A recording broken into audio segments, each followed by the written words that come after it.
sorry, start again there. You may have not heard my introduction there. Welcome to the Hellenic Observatory's first research seminar of 2022. It gives me great pleasure to welcome you and also to wish you Happy New Year to a new series of research seminars. And what better way to kick off our research seminar series than to have a talk by two of my, if you want, favorite colleagues who write about contemporary Greek politics in a way which has really broken ground and made it accessible to comparative politics students and colleagues across Europe in a variety of different ways. The theme of today's presentation is crisis management within government, Papandreou and Tsipras compared. Our speakers today have in the past collaborated on an extremely important volume called Prime Ministers in Greece, The Paradox of Power, which was published by Oxford University Press in 2015. In this particular book, our speakers argue that there were enduring features of how governments were run from the center across time, political parties and leaders. Today, in this seminar, they consider how Papandreou and Tsipras, faced with certain constraints, managed the Greek debt crisis in its two most decisive periods. How did their individual leadership styles impact on the management of the particular crisis? Now, the speakers, I will introduce them, but they don't really need any introduction to this particular audience today. Kevin Featherstone is the Eleftherios Venizelos Professor of Contemporary Greek Studies and a professor in European politics in the European Institute at the London School of Economics. And of course, he's also the director of the Hellenic Observatory, which is hosting today's talk. His list of publications is endless, and I'm not going to go through it for the purposes of saving time. But he is, of course, somebody who writes not only about Greece, but more importantly about Greece in Europe in the context of broader European politics. Speaking with him today is a long-term collaborator of Kevin's and also a very close friend of the Hellenic Observatory, Professor Dimitris Papadimitriou, who is Professor of Politics at the University of Manchester and Director of the Manchester Jean Monnet Centre for Excellence. Dimitris has a long-term affiliation with the Hellenic Observatory.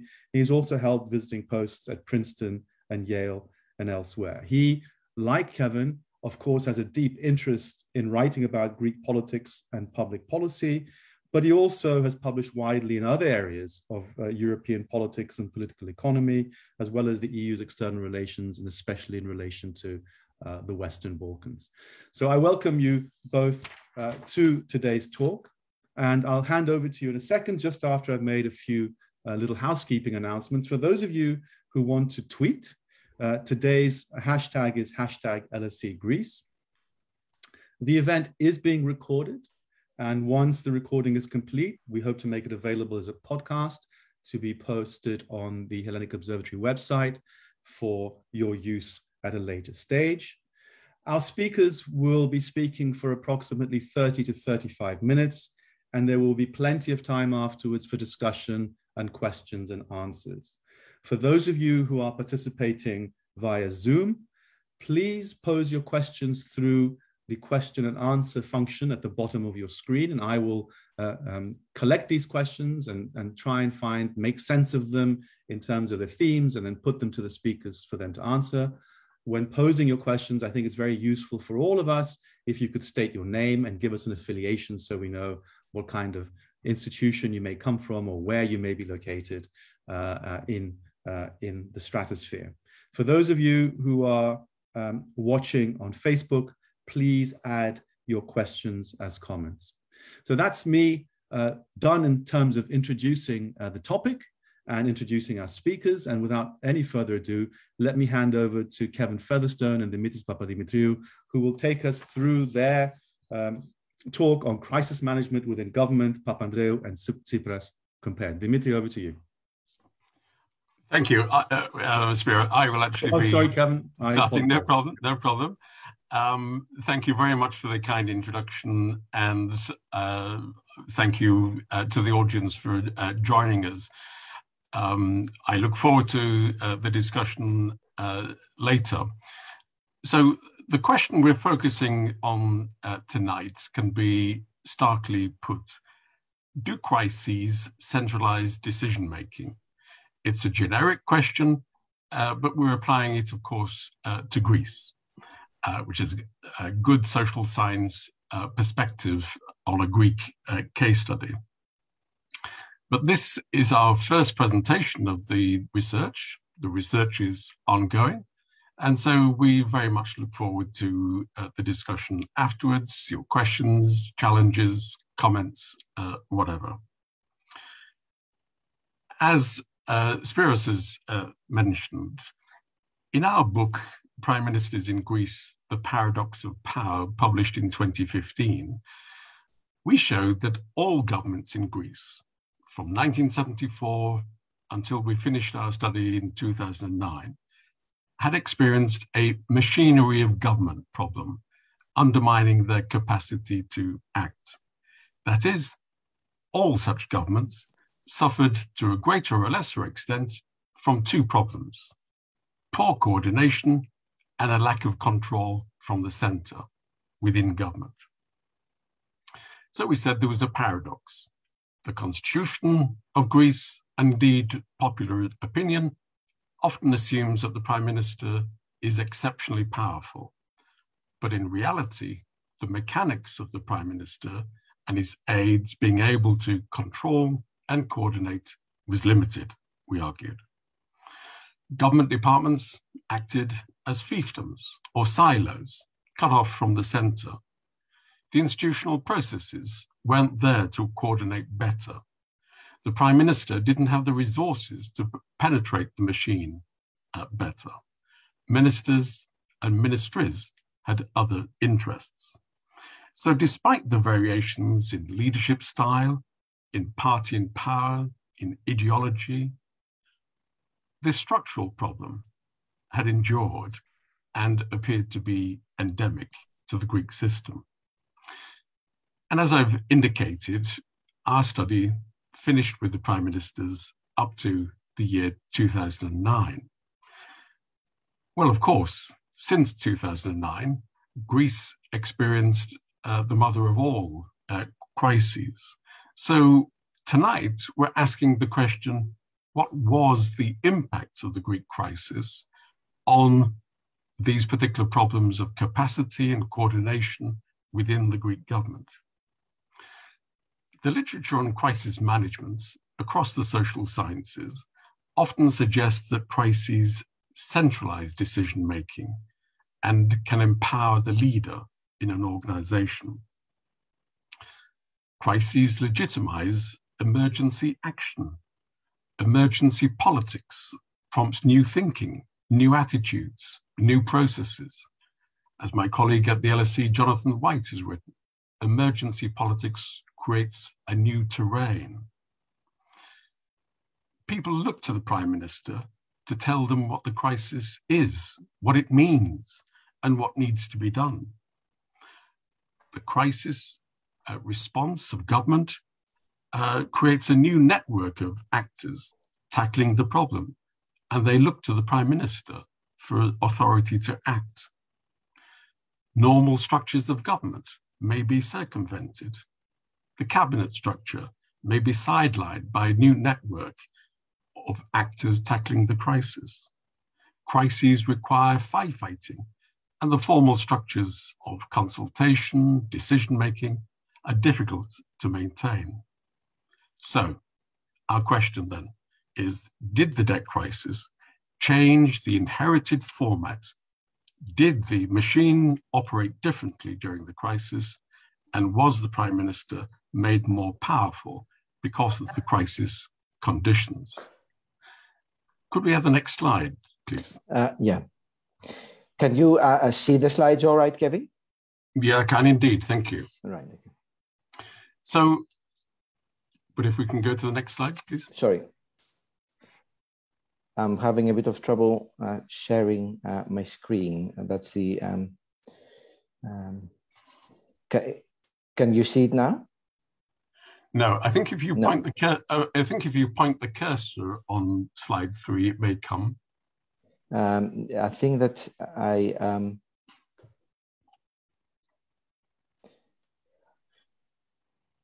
I'm sorry, we're having some connection problems here. I'll just exit the meeting for a minute and come back again if that's okay.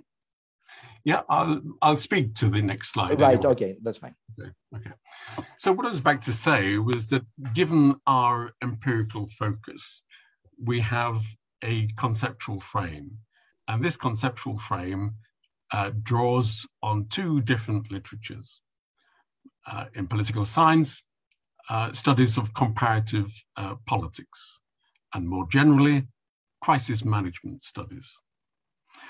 From political science, comparative politics, we draw on the concept of a core executive, and you can now see the slide on your screen. Thank you. The concept of a core executive was developed by Patrick Dunleavy and Rod Rhodes in the UK, and it is a fluid conception of the power relations between the Prime Minister and cabinet government.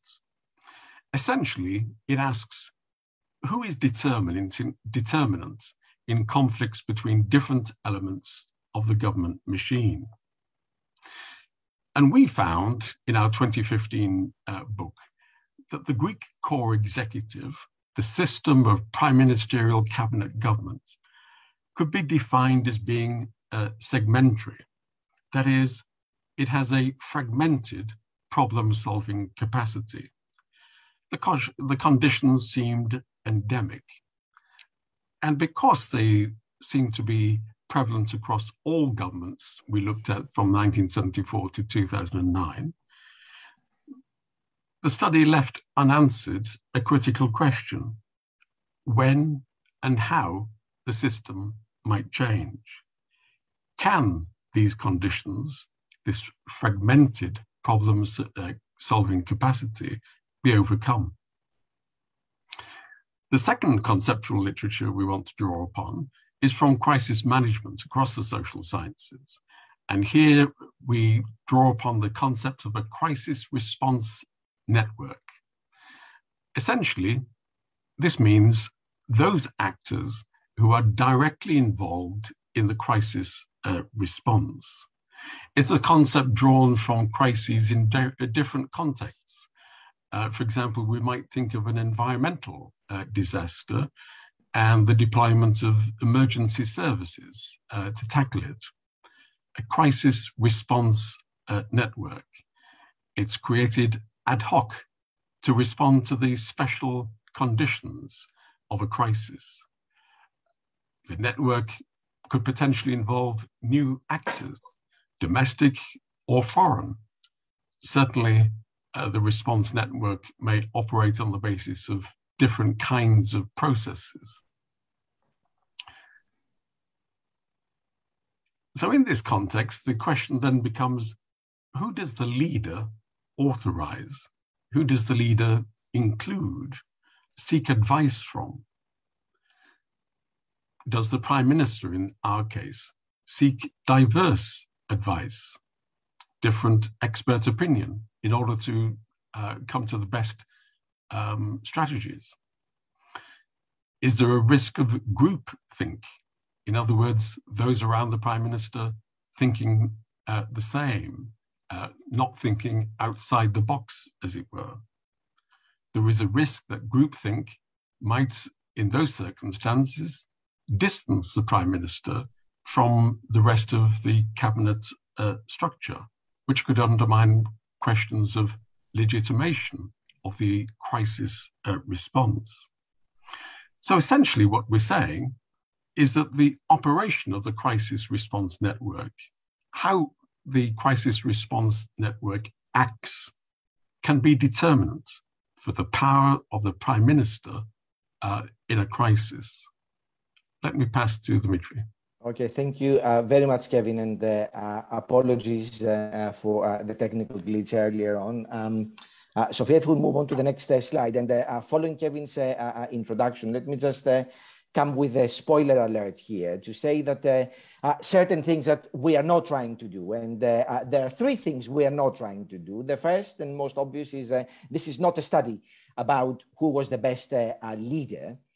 Neither is it a study about who was a better negotiator, or indeed a study of how the respective memoranda of understanding came to be. To answer the first question, of course, I'm not sure how you would do it in a political science context. You might be able to do it in a beauty contest, but not so easily in a political science framework.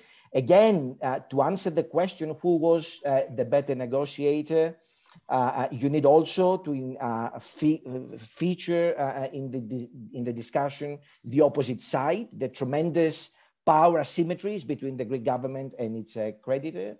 And of course, to answer the question in more detail about how the memorandum came to be, you also need, of course, to speak a lot more about the creditors themselves and their internal negotiating processes, because these were, let's face it, absolutely fundamental of how the memorandum came to be. So what we are doing here, and that's the next point, is that we are trying to answer a specific question about centralization and control within the Greek government. The answer to that question, of course, is related to the three things that we are not trying to do, but we acknowledge here, and we want to make that absolutely clear, that we do not trying to address any of the three first points head on. If we can move to the next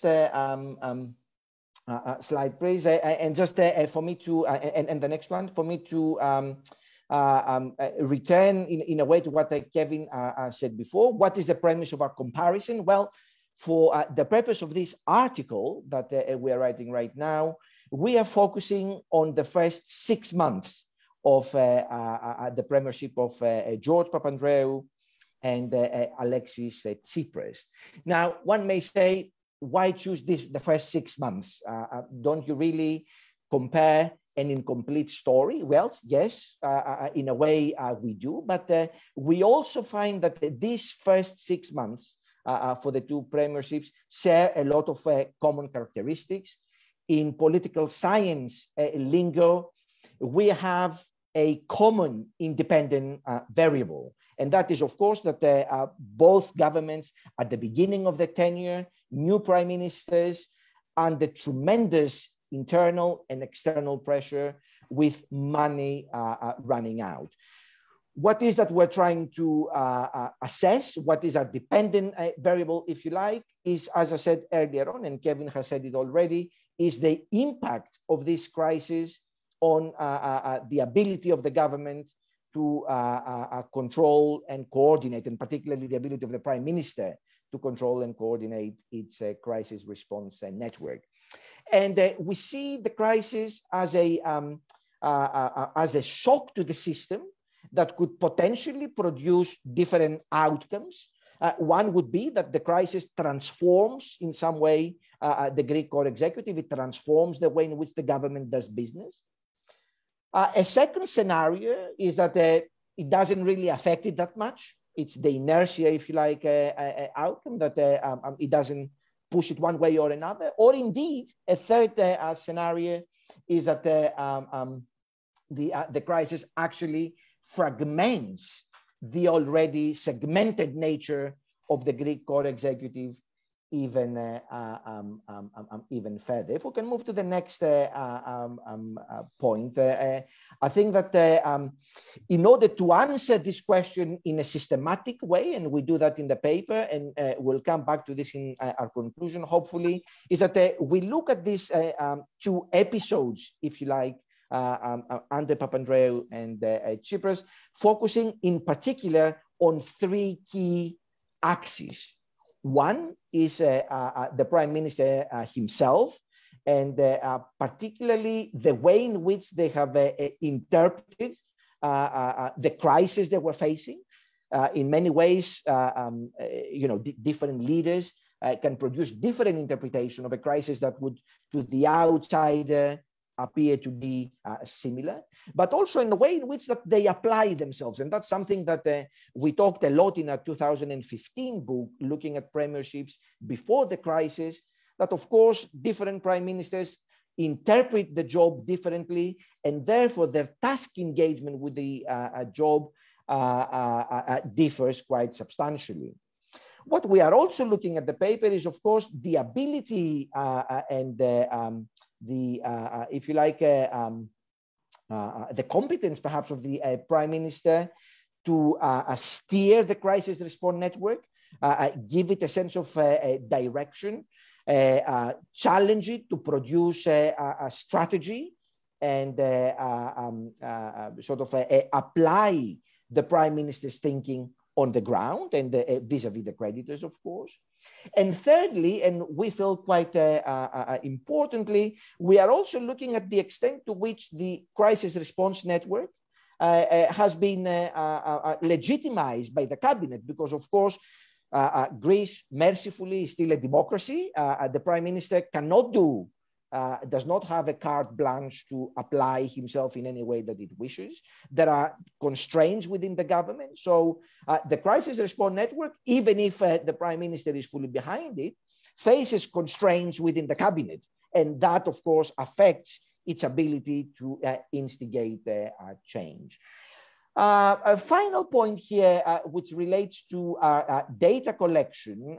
We feel, of course, if you can bring the next point up, Sophia, we have concluded a large number of interviews with key players of these two governments, including lengthy interviews with both prime ministers. Together, we have accumulated over 70 hours worth of interviewing data. So we feel very privileged, and we are very, of course, thankful to many senior people within the government, and of course the two prime ministers, for giving us time and being very patient with our questions, and in a way opening up to us in helping us to understand better how they interpreted and they saw the crisis and its possible a possible solution. So with that, I'll pass on back to Kevin, and he will be starting with the empirical findings for the Papandreou government. Thanks, Dimitri, very much indeed. So I hope you follow the project design. I think the project design is very clear. So what about our empirical cases? Now, inevitably, in a seminar presentation, with all of the time constraints, we can only summarize the empirical findings. But I think we're going to come to some clear conclusions. Let's start with this first leadership dimension of the interpretation of the crisis and the strategic direction that the Prime Minister gives to government to manage the crisis. What did Papandreou bring to his crisis management? Of course, the attributes that stand out are his cosmopolitanism, his experience in government, very much a leader who focuses on the big picture, a consensual style, a personality that in many ways may be regarded as bigger than Greece. He's known internationally very well, many international connections. And indeed, his instinctive internationalism militated against him accepting that Greece should be left isolated or that it couldn't converge with the rest of Europe. This was a matter of Greece's destiny and its best interests. Greece could not be left outside. Greece could not be isolated. And his narration of the crisis was intellectually sophisticated. After the collapse of Lehman Brothers on Wall Street in September 2008, the West, he argued, as did many others, needed a Keynesian-style stimulus. while Greece also needed to reform itself to converge better with the European Union. So the narrative was dualistic. It had an international dimension and a domestic aspect as well. And in the famous phrase that he was to enumerate, he said, Greece had a problem, but it was not the problem. Many, I would share this as myself, many would regard this as an excellent analysis of the crisis.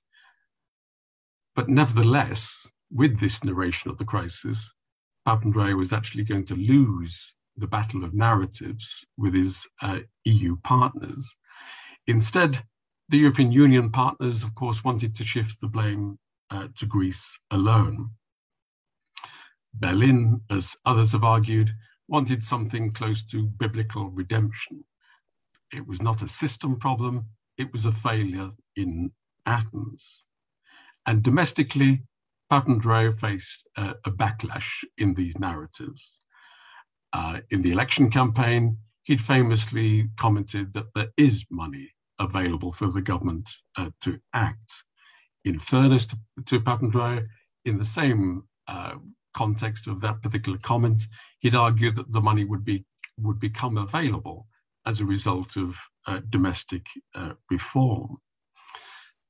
But in the narratives of the crisis, Papandreou was to be accused of giving in to the European Union in order to win credibility, and of talking the country down, talking about the levels of corruption in Greece, talking Greece down in international and European fora.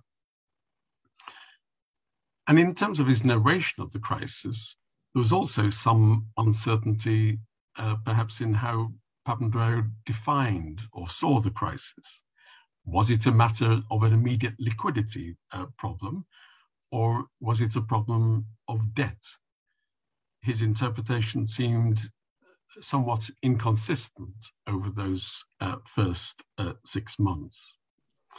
But also as a leader, I think there's some personal angst as the Prime Minister who was the first to face what was an unprecedented and huge crisis. And this clearly impacted on the direction that he was giving to government. He would say that he was prepared to carry the cross, that is, to do what was necessary in terms of the national interest. Famously, in May 2010, his allies saw him as letting the opposition off the hook. He didn't insist on the first bailout being voted by a special majority of 2/3. This left the opposition off the hook. He didn't go for early elections, and later he chose not to go for a referendum. With any of those actions, Papandreou, it seems, could have defeated the opposition roundly. But rather than choosing the party advantage, as he saw it, he was placing the national interest higher. Nevertheless, his personal instincts, his own ideological preferences, must have weighed very differently. We were told a story of Papandreou walking into his parliamentary office, having seen protests on the streets of Athens, protests against his leadership. And he was said to have commented, "I can't have this, I'm a Papandreou."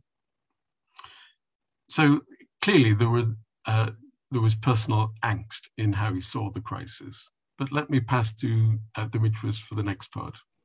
Yeah, let's focus a little bit more on the Papandreou's crisis response network, and perhaps start with the obvious that, the obvious is that his network was very united. It was a team of people, well qualified, all seeing the crisis in similar ways. The prospect of Greece going on an all-out fight with the creditors was quickly dismissed. But at the same time, it was a very small network, and I think not many people know that in Papandreou's premiership, as indeed in Tsipras's and others, the number of people that were involved in dealing with the negotiations were not much bigger than a football squad, perhaps a football team, 11 rather than 18. Well, let's say 18. In the case of Papandreou, this sort of clustered around George Papakonstantinis' team as a Minister of Finance, George Zanias as the head of the Council of Economic Advisors became extremely influential, and as a personal advisor to Papandreou as well. Papandreou took Zanias to many European councils as his Sherpa, as his personal appointed advisor there. And also a third cluster, small cluster of people around the Payments Authority or the Audit Office, the Γενικό Λογιστήριο του Κράτους, and Sachimidis, and a small team. So a lot of it seems to speak of a small heroic leadership, something that of course has been a long-term feature of the Greek core executive even before the crisis. So let's keep that in mind, right? That a small group of people with a relatively limited access to expertise and resources faced a much more powerful counterpart abroad with technically much superior skills. The significant empowerment of the Ministry of Finance under Papandreou, again, that mirrors in many ways the Karamanlis years. Perhaps George Papandreou would not like that comparison, but the trust that Papandreou gave to Papakonstantinou was significant and empowered him a great deal. For good reasons, of course, in the same way that Alogoskoufis also enjoyed a very powerful position within the Karamanlis government, although other circumstances were different. But having said that, the team was cohesive, but the feeling of key positions within the administration in the early parts of the crisis was delayed as part of the open government process and so on. There were a few weeks, perhaps months, which in this context are very, very important, of course, where the administration was not up to speed at a very early stage. Of course, Papandreou himself had a huge network of associates, advisors, some very significant people, US academics, former senior European policymakers. Loukas Papadimos was his advisor. So he did have access to a lot of expertise, some, in my opinion, better quality than other. And here I'd say that some of the US-based expertise, to my mind at least, seem to have underestimated certain dynamics within the Eurozone, but nevertheless, the network was there. Was this network ever put into a regular pattern of decision-making within the Greek government? The answer is no. And this is where perhaps George Papandreou resembled his father in many ways back in the 1980s, who also had a huge network of associates of high-profile academics around the world. But often this kind of advice tended to be chaotic, not fully embedded into a formal decision-making process, and certainly not very well connected with the administration, something that we'll come back to for the Tsipras years as well. So there were also significant absences, and that's the next point. Of course, the relationship between the governor of the Bank of Greece and the Greek government at that time was not good. Neither had Greece had an IMF representative during the early parts of the crisis. Roumeliotis came into the picture a few months later. Was that significant? Well, not so much for Roumeliotis, because Papandreou had established connections with Strauss-Kahn during that time. But nevertheless, it was a crisis response network that did not include all key players, and that is quite important. Final point here, the network did indeed speak the creditors' language. They were not seen as alien by the creditors, and that's important, particularly when you compare it with the Tsipras year, where the opposite side mistrusted massively the Greek side.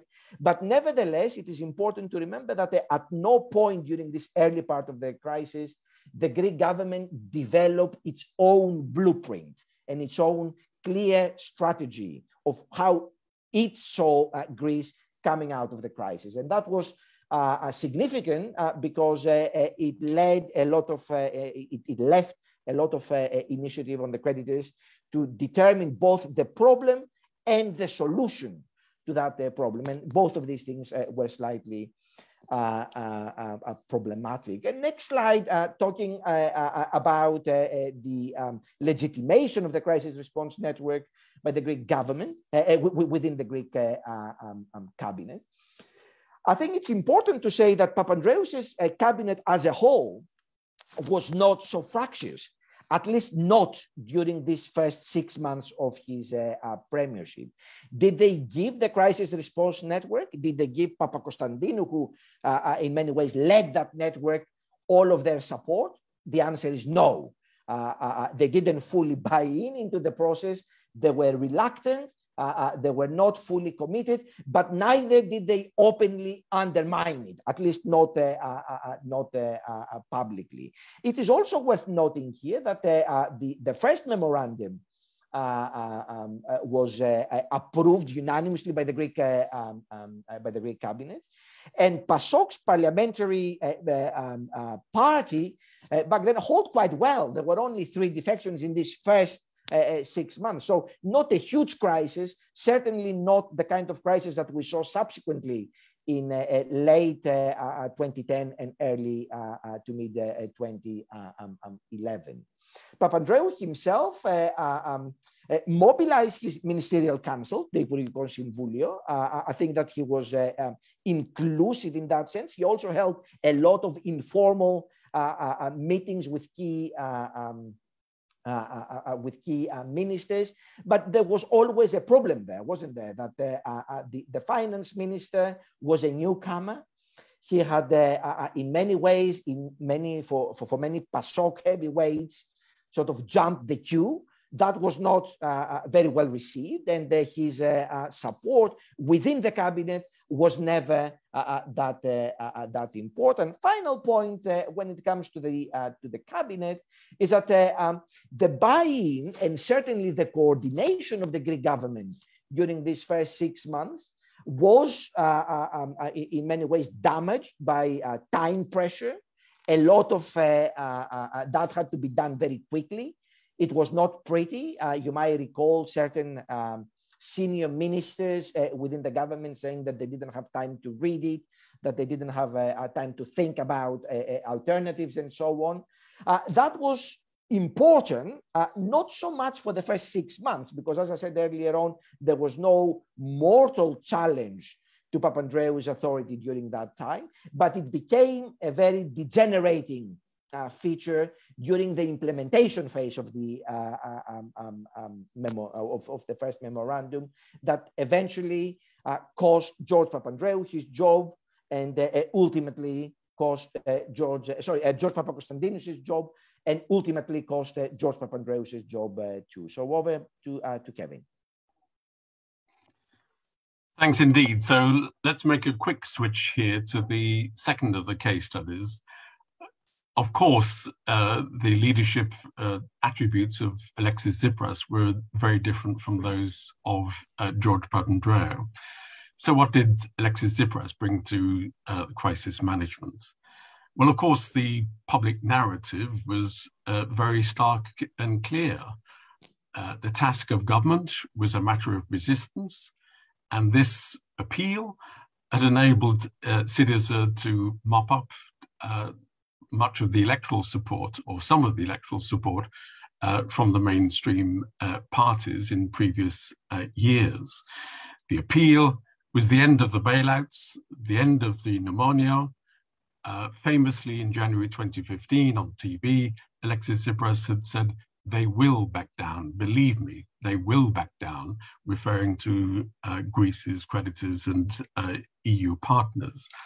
And with this, Greece would be able to stay in the Eurozone. Syriza, more widely, was to lead a fight back against neoliberalism in the European Union, and was to link up with other progressive forces like Podemos in Spain. Now, unlike Papandreou, in a sense, time was on the side of Alexis Tsipras, time to prepare the strategy. This was a chosen fight of resistance in coming to power. In principle, there was time to prepare the strategy and the options. And Tsipras was a shrewd tactician, but he was also secure as a person in reflecting on his own limitations, and indeed the limitations of his own party. He recognized that he had no government experience. Most of his cabinets had no prior government experience. I recognized that he had limited economic expertise and very limited international exposure. For a party, Tsipras also recognized that the neo-Marxist roots of Syriza scared off some voters. So the party, to come to power, had to reach out. And on that basis, he appointed Yanis Varoufakis as his Minister of Finance, a popular, independent figure, a very good communicator on TV. Varoufakis could reach parts that Syriza couldn't. He could enable the party to win a wider support. And Tsipras even went to Texas to persuade Yanis Varoufakis to join his team. And Varoufakis, of course, as the world knows, quickly became the front man. Indeed, he became even more of the front man than Alexis Tsipras had necessarily expected. The Prime Minister ceded huge space to Varoufakis as Minister of Finance, practically outsourcing the crisis management, at least in its public dimension. But Alexis Tsipras was engaged, he watched, he monitored, and he listened. Tsipras, crucially, had not discussed with Varoufakis the alternative options. Crucially, there had been no discussion of a plan B if plan A didn't work out. No clarity on what the fallback position might be. So when the negotiations with the European Union were getting nowhere, there was no agreement on what should be done. Tsipras sidelined Varoufakis. He'd become a roadblock. The crisis management had to be reconfigured, and on the inside, if anything, the government machine became somewhat more messy. So a shrewd tactician, but to some extent, he was giving an unstable lead. Still, when we look back on those first 6 months of 2015, the questions for Alexis Tsipras remain. What did he know before coming to power? What didn't he know? And what did he learn? Not talking to Varoufakis about the strategic options magnified the consequences of Alexis Tsipras's own learning process, and they disrupted the impact on his own government. Dimitris.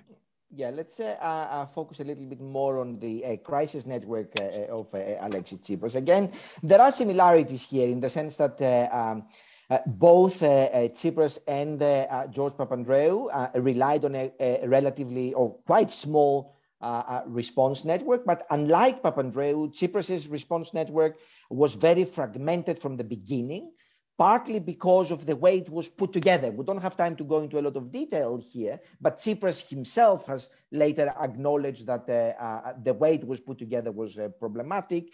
It pitched key figures against one another, Varoufakis against Chouliarakis, who was the head of SOE, Varoufakis against Dragasakis, who was the vice president of the government, of course, the whole of the government against the Bank of Greece.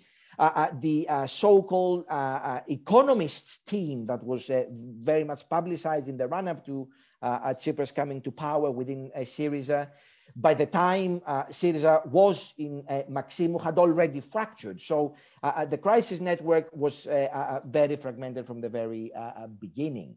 It relied on limited resources, and this is another interesting paradox of Yanis Varoufakis, that we often associate him as somebody who was an all sort of a dominating figure, a larger than life figure. That is true in terms of his public sort of projection. But interestingly, Varoufakis did not insist on having many of his own appointments within the government, with the exception of perhaps Nikos Theodorakis. I don't think that there were that many people that were absolutely committed to Varoufakis' cause. So Varoufakis himself was peculiarly blasé about this. It could be perhaps be a reflection of his government inexperience. It could be a reflection of his arrogance, perhaps. Obviously interpretations vary here. But the truth of the matter is that like Papandreou before him, Syriza's access to expertise in the government was relatively limited. And of course, Varoufakis, like Papandreou, also maintained a very large network of external advisors, some of them similar to those of Papandreou, people like Jeff Sachs, for example, and Larry Summers.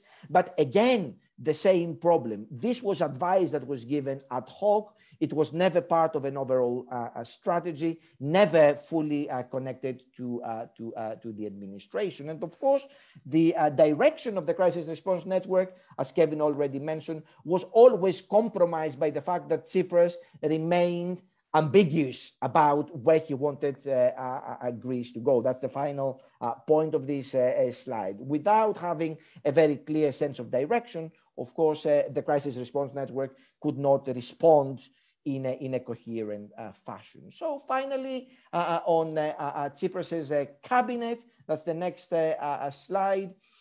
Of course, the divisions within the crisis response network also mapped onto the cabinet, much more so than in the Papandreou government. Here we have different clans with different fractions within the government. You don't want me to go over it. I think most of you would recognize who I am referring to. Tsipras did not really mobilize that much his ministerial council. That's the second point, unlike Papandreou. But he was inclusive. I think that very few people would argue that Tsipras was a leader that did not include different opinions. He included perhaps too many opinions. He brought into these informal meetings at Maximou not only government ministers, advisors, but also party people in trying to carve out a consensus. But as we know, of course, that consensus was not easy to maintain, and Tsipras did little to carve it out. He stayed on the sideline, and of course, the final point here is that when it came to the crunch, when the government had to reach a deal with the creditors, the government fractured. The party fractured, and we know what happened subsequently. So that's as far as the Tsipras government goes. We can move on to the conclusion. Okay, thanks very much indeed. If we could just hold that particular point there for the moment. We'd ask the question, what was the impact of the crisis in terms of internal coordination and control from the center? And we're going to conclude here that in the three possible outcomes that we had posited, we have two of them. We don't have transformation. The crisis did not transform coordination and control from the center in the Greek government. Instead, for the Papandreou government, we had inertia. That is, that the fragmentation of the core executive, which we had identified previously, was sustained, not made worse, not made that much better. For Alexis Tsipras, however, we find a retrenchment, even greater fragmentation.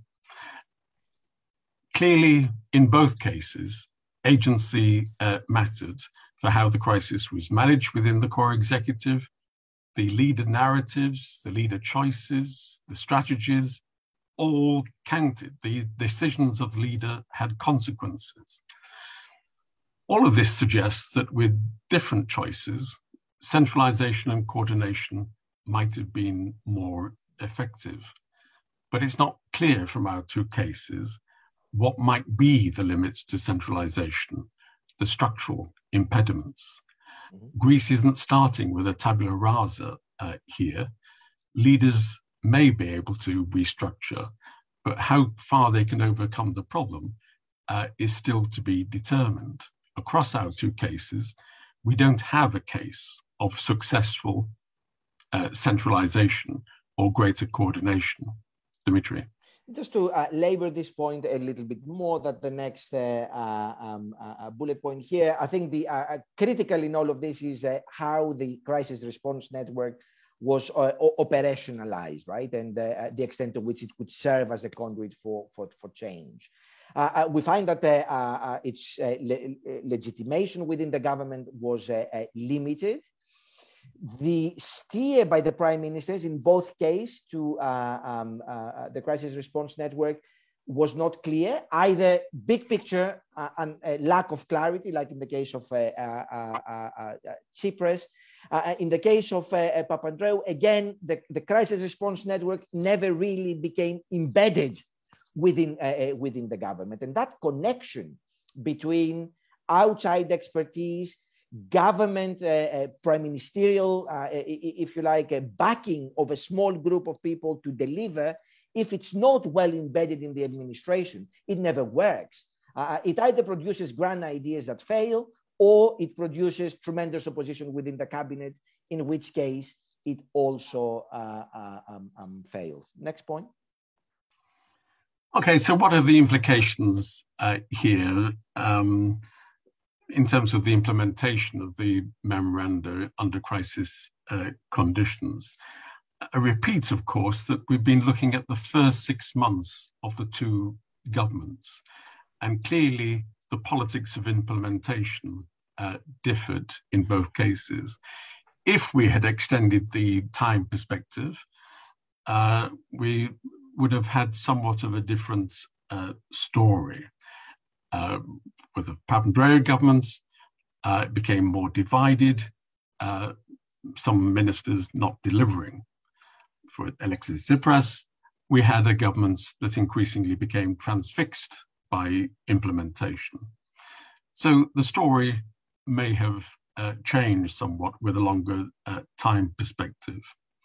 For the European Union, I think there are deep and very general issues and challenges here.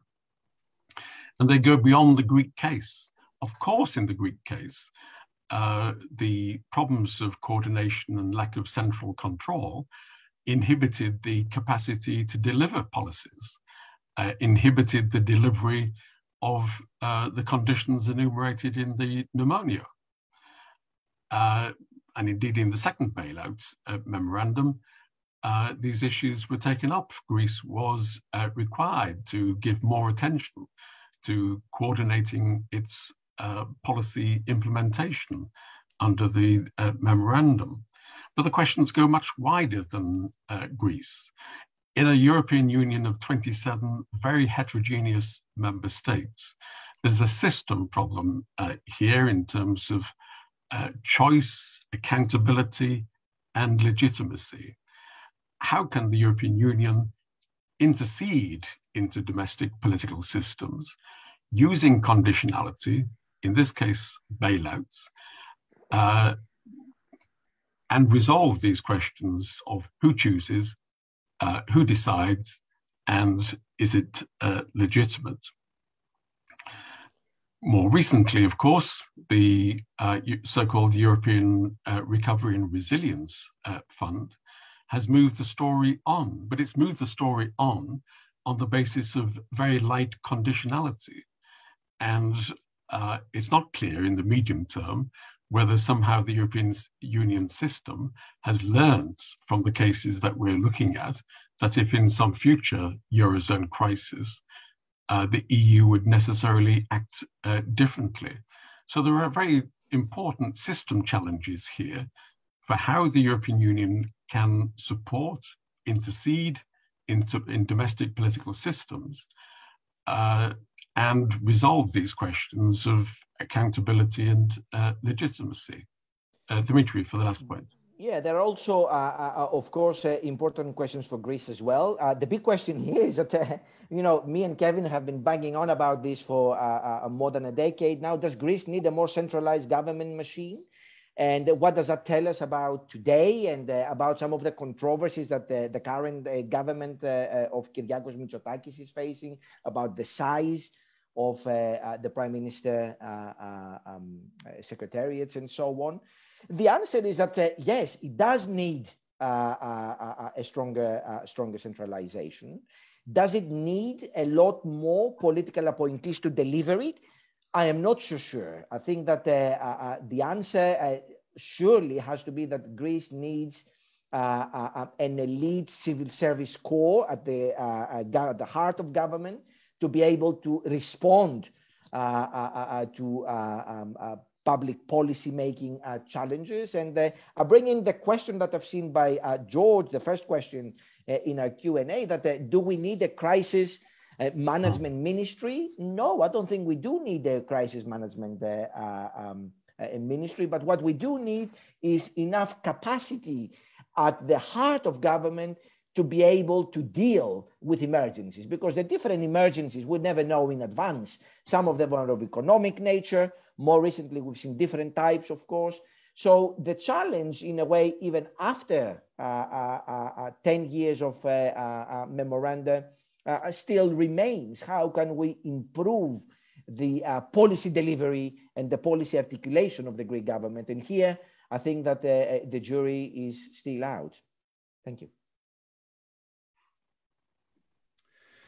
Thank you very much to both Kevin and Dimitris for what was a very rich presentation and what promises to be a very important piece of work, which I hope is going to be published very soon, because it cuts right to the core of a lot of the issues that have been debated in terms of the Eurozone crisis and Greece's participation in this Eurozone crisis and what individuals and groups did in Greece to tackle the Eurozone crisis. While I wait for a few more questions to trickle in on the Q&A function, I wonder if I could just take the liberty of asking you a question in 3 parts, maybe.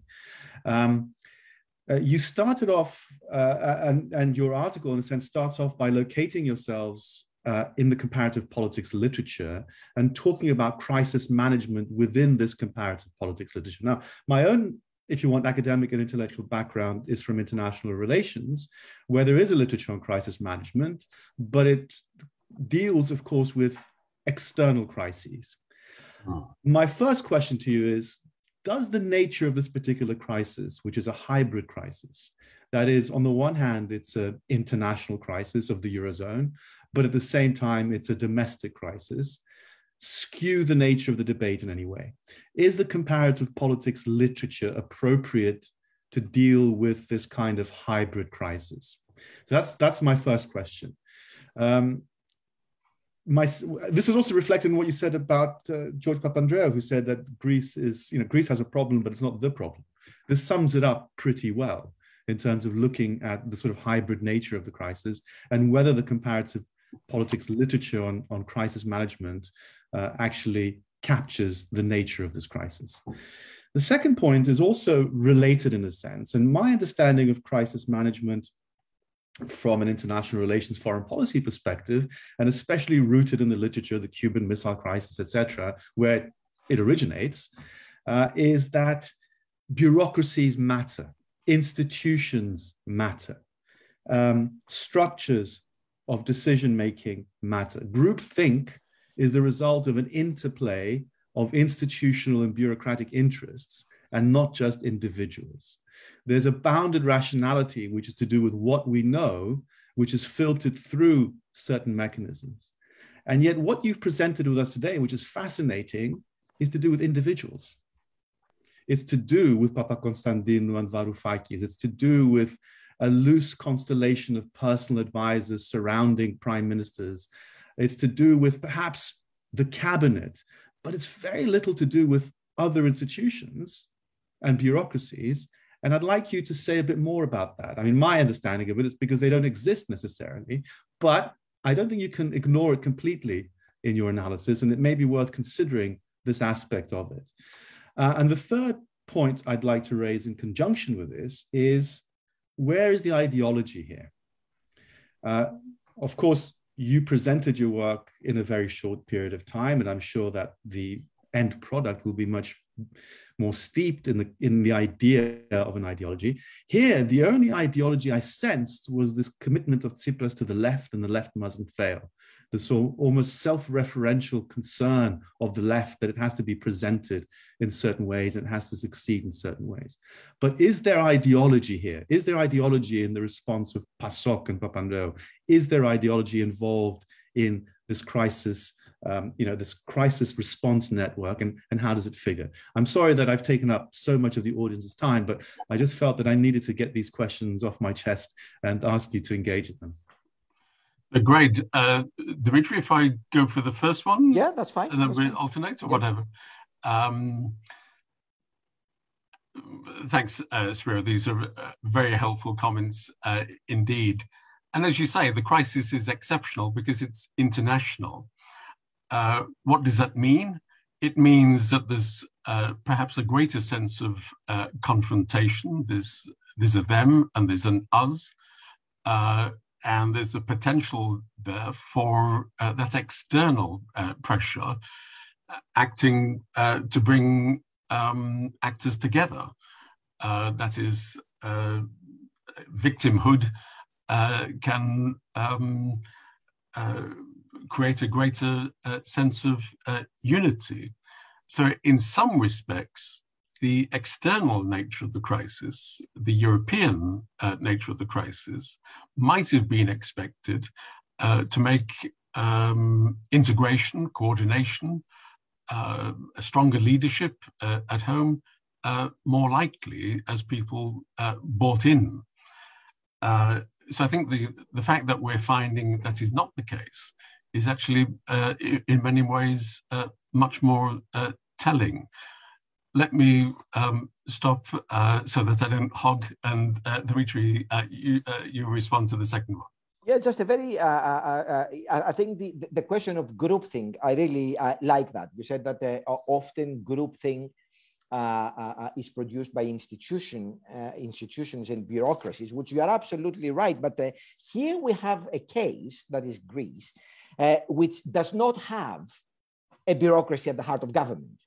Greece, we've said it in previous talks, is the only European country, perhaps the only Western country, that does not have a single, I repeat, a single permanent civil servant at the heart of government, right? So in the absence of an institutional player at the heart of government, how do you get groupthink? You can get groupthink when political leaders and senior ministers have a very similar mindset. That is probably the case between Papandreou and Papandreou. But then they don't have a bureaucracy to challenge it and mitigate it. Or you have the exact opposite. The absence of a bureaucracy cannot mitigate the complete falling out between fractions in the government and in the crisis response network, which was the case for Alexis Tsipras. So I think that's an important thing for us to remember, and a key pathology here, right? That there is no permanence in the senior layers of the civil servant in Greece. The ideology thing, I think it's absolutely fascinating. What has ideology got to do with it? To me, right now, I haven't actually thought of it through, but I can tell you of a puzzle.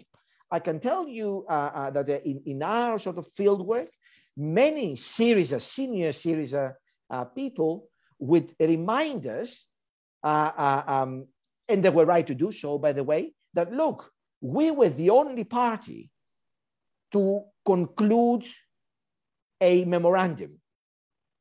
Not Papandreou, not Papadimos, not Samaras was able to do a full memorandum, but we did it, right? And that comes from a left-wing perspective. Now, how does that, what does that tell us about ideology? I don't know, but to me, it's a puzzle. And it's something that also points to an empirical kind of puzzle as well with regards to Alexis Tsipras. Very often, Tsipras is portrayed in the Greek media as the ultimate messing up guy. But I think this is unfair to him. Tsipras was a fast learner.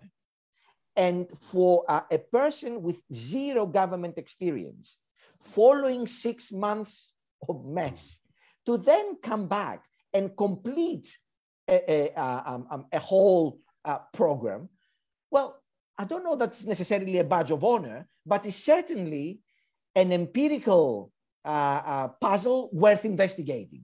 And I'll leave it to that. I just add one sentence, because I agree with everything Dimitris has said very well indeed. On the second question about bureaucracy, I do find the Greek case fascinating. And I'm just going to add one sentence. As Dimitris says, this is a context which is very, very light in terms of permanence or continuity. However, there is something there continuous in a cultural sense. The expectations of how government should be run, the expectations of government, whether that extends across the political milieu somehow is a much bigger question. So there's an absence of a continuity of actors, but there's something there in terms of the cultural expectations, which creates some degree of continuity, even path dependency. Spyros. Okay, thank you very much for your answers. I think some of my questions and certainly your answers are reflected also in the questions that have come rolling in on the Q&A. If I could just take one question to start off with, which follows on from the more sort of academic side of what we've been discussing in the last few minutes. Stella Ladhi, our colleague from Queen Mary University and Pandya University, asks, what do your cases tell us about the crisis management literature, which is where I started off from as well? Would you say that their expectation to see centralization, which is a core component of what you've been discussing, during crisis is superficial and not based on empirical evidence? The quick answer is yes. The quick answer is to say a bit that, more, that the cultural embedded norms of the type that Kevin mentioned, entrenched institutional pathologies and a political culture that lacks continuity, it's very adversarial, needs to refresh its political personnel and its expert personnel in a small country so regularly, are bound to defeat this urge to centralize. So I guess, in short, Greece proves that the centralization hypothesis is not a foregone conclusion. Yes, absolutely. It's conditional. What are we saying in terms of the crisis management literature? We're saying that, of course, I hope we indicated at the beginning that the crisis management literature doesn't necessarily say that centralization is, inevitable. And I think what we've been trying to do is to elaborate some of the conditions in our case studies that makes this particular hypothesis very much dependent on the prevailing conditions. Okay, thank you very much. Let me just take you down a slightly different route. We've got a couple of questions here from Christos Gallis and Professor Takis Ioakimidis, Emeritus Professor at the University of Athens, which bring the current Mitsotakis government into the picture.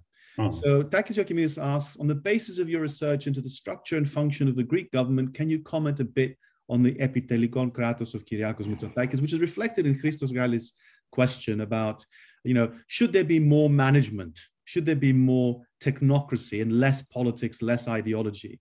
Would that make for stronger central coordination and for better crisis response. Kevin, do you mind if I go first on that? Please do. Yeah. That's a very good question. What does the current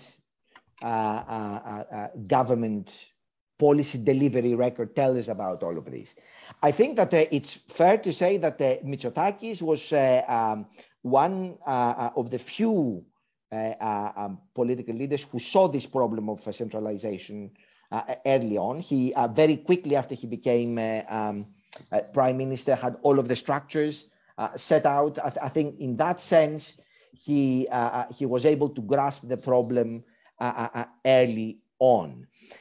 I think, and I said that when asked during the first few months of his government, that in many ways, the success of Kyriakos Mitsotakis in that particular field is not so much how well his government delivers policy, but also what legacy, institutional legacy, he leaves behind. And here we have a story of two chapters, really. I think that it is true to say that in terms of policy delivery, the Mitsotakis government in certain fields has done very well. You do get a sense that there is greater coordination, quicker delivery, and so on. But ultimately, I don't think that Mitsotakis has created a structure there that will outlive him. I think that what happened is that Mitsotakis had a lot of connections, like his father did.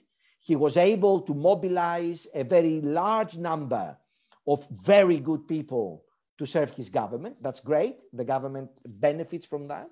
But has he created an elite civil service corps? I don't think so. I think in that sense, Mitsotakis, like his father, because when we wrote in 2015 his a chapter on Konstantinos Mitsotakis' premiership, we said that it was a peculiar mixture of tradition and modernity. Kyriakos Mitsotakis, it's also a peculiar mixture here, right? As somebody who gets the policy delivery stuff, who gets the idea of coordination and so on, but ultimately he has been a conductor of a party political core, not the creator of a civil service corps. Absolutely. It goes back to the first point, which was raised in terms of should Greece have a crisis management department? My answer to that would have been yes, and we would call it the Prime Minister's department.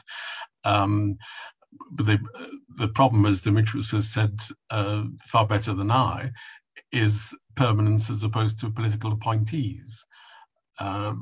It's a question of balance. Many European systems have large proportions of political appointees. No European system has the Greek pattern of no permanent appointees. So it's a question of tackling that. And of course, in a culture in which there are many distracting pressures, clientelism. Thanks. Okay, let's take another question from a member of our audience, Odysseas Konstantinakos, who's a PhD student at the European University Institute in Florence. His question relates to parties and party structures rather than individuals and ideology. So he wants to know a bit more about your research, and he says that what he missed from your research is the party structure that may underpin control and empower its leader. So his argument in terms of his question is that Tsipras comes from a radical left party, proud of a particular kind of decision-making procedure within the party itself. And the decisions that he made in the context of the crisis were still bound by party checks and balances, whereby by comparison, the PASOK party structure is much more hierarchical, and that Papandreou was not really bound by the party and by perhaps different factions in the party to behave in certain ways. Did this something that was reflected in your interviews? Did you come across these kinds of themes and discussions? Is it something that you are dealing with in your research?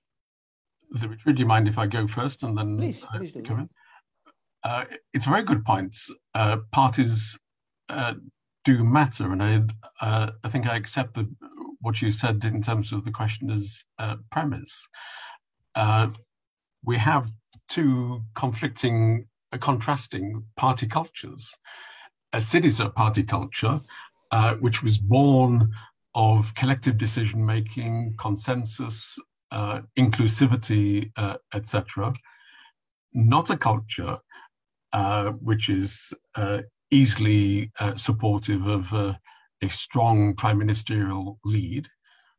Incidentally, it's not supportive also of bringing in an outsider like Yanis Varoufakis, who hasn't proved himself within the party tradition, but is somehow an appendage to the party. And yes, by contrast, Yorgos Papandreou is clearly a far more dominant figure within PASOK. So parties matter at a cultural level, expectations of the leader. But I think what we're also finding is that beyond that, in terms of power and coordination within government, the differences of party were not necessarily as one would have expected. Dimitris. Yeah, no, I think that's absolutely right. I mean, I recall from interviewing people in the Syriza government that this cleavage of an outsider in the face of Yanis Varoufakis coming into the Syriza's economists team, as it was called, was very, very strong.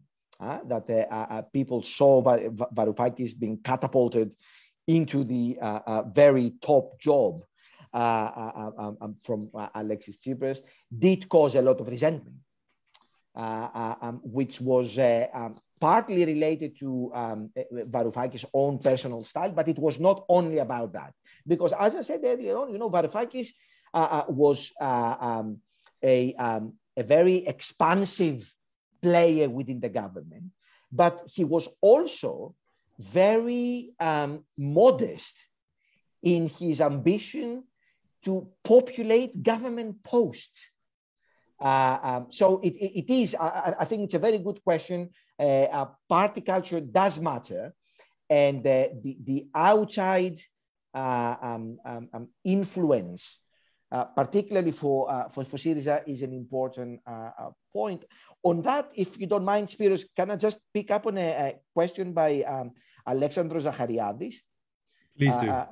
Who also talks about a similar issue, that of, do we see evidence of continuity, administrative continuity between Papandreou and Tsipras? The quick answer here, and that's an important part of what we need to keep in mind, is that the degree of fragmentation, administrative fragmentation, experienced in the Greek core executive during these 10 years is astonishing. Not one single senior person dealing with the creditors survived more than one government. Very, very few perhaps survived one. But the overall picture is one of a political and advisory personnel that came and went every time that the government changed. And during that time, we changed 4 governments. Imagine what that did to Greece's credibility in the eyes of its creditors. There is a fantastic anecdote here. There is one person that stayed relevant in the negotiation across all 4 governments. That is Papandreou, Papadimos, Samaras, and Tsipras. You know which person that is? That's Glenn Keane, a Korean advisor that advised all Greek governments on debt restructuring and so on. So imagine, here we're talking about the Greek core executive and crisis management, and the only person that survived it all is a Korean. There used to be a joke about what the Koreans saw back in the 1980s. I don't remember that joke very well. I was not old enough, but some in the audience may remember. And it is a very telling parallel here, right? That only one person we can identify that was there throughout. I think Dimitris is being modest about his age, but let me just add that the lack of continuity costs. One of the criticisms that our interviewees in Syriza mostly accepted was at the beginning they lacked knowledge of the European Union institutions. And one of the criticisms made, of course, is that they focused on the wrong parts of the EU. They overestimated the ability of the European Commission to persuade, overestimated the European Parliament in some ways, but they were looking in the wrong place. Now, as Dimitris has said, a bureaucracy that retains some continuity of officials, of some continuity of knowledge, would understand the map and would understand the channels and the processes and would offer some support for newcomers coming in, whatever their particular preferences.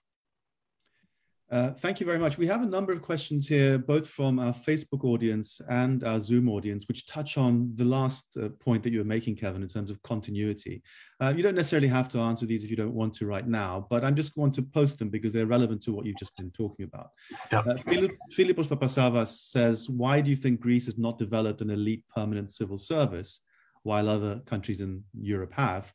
Athina Marcandoni, Euroscope Athens, asks what kind of capacity is needed at the heart of government to deal with crisis more effectively? And is it possible to enhance capacity of civil servants that come and go together with governments? This question of continuity. So what you were just talking about is reflected in the concerns of the audience about what is it that's possible to establish at the heart of administration, which will give the kind of continuity and give the kind of permanence and institutional knowledge and institutional memory that may make dealing with crises more effective and more manageable.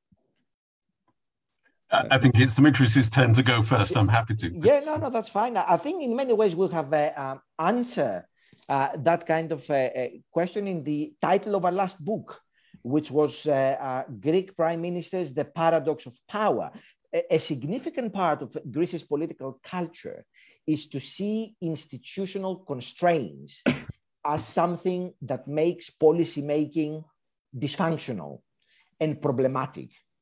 And seeing permanent administrative structures as something that cannot be trusted, because very often trust of the political leader to his followers and vice versa sometimes has to be unmitigated, right? So there is very little trust in permanent structures. That creates an illusion of power. That was the argument we're trying to develop in our last book, that to be an emperor is great, right? But to be a naked emperor or an emperor without clothes is not so great, because you can have all the power you want, personalize it as much as you want, but if you don't have the means, the institutional means, the policy means to implement it, it counts for nothing. Kevin? Eloquently put. I agree with that. What can I pick up on? I think I wouldn't wish as an Anglo-Saxon to be interpreted here as saying, well, you should adopt a particular model. You've all seen Minister Kyriapoia, Yes Minister, on TV. I'm not, and I'm sure Dimitris is not, advocating a particular specific model here. And as the questioners have indicated, it's a matter of balance between permanency, between political appointees, etc. It's simply that the Greek case is at the end of a spectrum in terms of the lack of continuity. What capacity is needed to tackle a crisis? How long is a piece of string? We can't define that. What we're identifying, however, are problems in the crisis management. Let me make a point which Dimitris often quite correctly makes. nothing in our study is separate from recognizing that in the bailout negotiations from beginning to end, there was a tremendous power asymmetry between the creditors and the Greek government. We're not saying that with greater capacity, Goliath could have been slain. There was asymmetry. What we're saying is that the response could have been more effective, the response could have been better informed, and implementation would likely to be more efficient as well. But I repeat the point, this is not some kind of imposition of an Anglo-Saxon model. We have different models, whether in Berlin or Paris, which work very well indeed. The point is that Greece is at the end of the spectrum, and there are problems clearly on the basis of those who have been in governments and have recognized those problems. Thank you very much. We are quickly coming to the end of our session, but I do want to take two more questions, if you don't mind. I'll put them to you, and perhaps each of you could address one of them and spend like a minute each answer, and that way we'll come to a natural conclusion. The one question takes us back to the idea of groupthink, and Professor Charalambos Tsardanidis from the University of the Aegean asks very succinctly if in the Papandreou administration there were elements of groupthink, and by comparison in the Tsipras government, polythink prevailed, which is a question reflected also in what Professor George Kazamias of the University of Cyprus has said in terms of the outcomes of policy being the diversity of the team of supporters in the Tsipras camp. So it's groupthink versus polythink. The last question I'd like to put to you is from Frank Brouwer. I don't have an affiliation here. The question is, when did austerity become the appropriate crisis management solution for George Papandreou and Alexis Tsipras? Or did they feel they had little alternative in terms of what is happening in the Eurozone and its links with the Greek banks? So, when did austerity become the main narrative for both these administrations? Polythink, groupthink, and austerity is a narrative. Who's going to go first, gentlemen? I can try and answer a little bit the austerity thing, perhaps. Look, neither Papandreou nor Tsipras chose austerity. I think that's an oversimplification of big proportions, right? I mean, they were confronted with an austerity narrative that they couldn't, with all goodwill, with all good coordination in the world, repel. I think that is absolutely clear to me. What I think is also true, that's something that Kostas Simitis has mentioned briefly in his book, and I think I agree with this. I think that there was more scope for the Greek government to produce its own blueprint on how it saw exit from the predicament early on. No Greek government, if you look on the internet, you will not find a document with the Greek government's logo on it to say, this is the Greek government's strategy to exit. The Greek government responded to demands of creditors to do things. Sometimes it responded more professionally. Sometimes it responded in a very infuriating manner, but always responded. We don't have, in 10 years of crisis management, a paper with the Greek government's seal on it to say what they wanted to do, right? And I think that's a problem. Why didn't it happen? I believe that it didn't happen because the Greek government, as indeed many other governments around the world, were overwhelmed by the pace of change during the early parts of the crisis. But it also happened because the Greek government has no capacity to produce a strategy which is so encompassing, which demands so many different changes to happen at a very short period of time, at a short, at such short notice. They can't do it. We don't have the capacity to produce strategies. So when the biggest challenge of all came our way, The best thing we could do, and we didn't do it always very well, was to respond. And that's a pity. Absolutely. On the 2 points in terms of when did austerity take over, or when did the leaders accept austerity?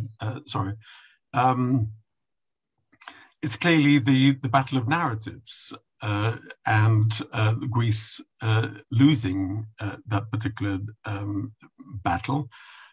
Both leaders, given the asymmetries, were obliged to accept the deal or exits, and neither wanted to exit. On the point about groupthink or polythink, it's a nice way of putting it. Yes, the short answer is yes. I think one of the things that we would, however, we should mention here are the stages of the crisis. Given the longevity of the crisis, polythink was far more likely to occur at the end than at the beginning. At the beginning, the natural response is to be caught in the headlights of the crisis and to firefight rather than thinking perhaps more widely. But I very much agree with what Dimitris has said in terms of capacity. It goes to the point about lack of ownership. Other countries in the bailout conditions did develop ownership, did have a document which said this is our plan. And I think in some ways that is related to the issues that we've been talking about institutional incapacity. Right, thank you very much. I think we've now run out of time and used up our allotted time, so I'd like to bring proceedings to an end. I'd like to thank, in the first instance, our audience, both for tuning in to this fascinating seminar and also for providing us with a list of very interesting questions, which I think both Kevin and Dimitris did their best to answer. Could I just remind the audience that as this has been recorded, it will duly be available on the HO website and also on the Hellenic Observatory YouTube channel in the near future. So if you want to catch up on this event and others, please feel free to visit our website and our YouTube channel and listen to the podcast and view the event all over again. A bit of advertising. We have an upcoming event in the Hellenic Observatory online on Monday, the 31st of January at 1600 UK time, at 4 p.m. UK time. The topic is religion and human rights in Greece. The speakers are Efi Fokas, who's a senior research fellow at ELIAMEP, the Hellenic Foundation for European and Foreign Policy in Athens, and Yannis Ktistakis, who's a judge of the European Court of Human Rights. The event will be chaired by Kevin Featherstone. As I said, it's on Monday, the 31st of January at 4 p.m. We hope to see you there. And I'd like to just conclude by thanking both Dimitris and Kevin very much for sharing their preliminary findings with us. I find this to be a fascinating paper, and I wish you all the best in your publication in the future. Thank you very much. Thank you to everyone. Thank you. Thank you very much indeed.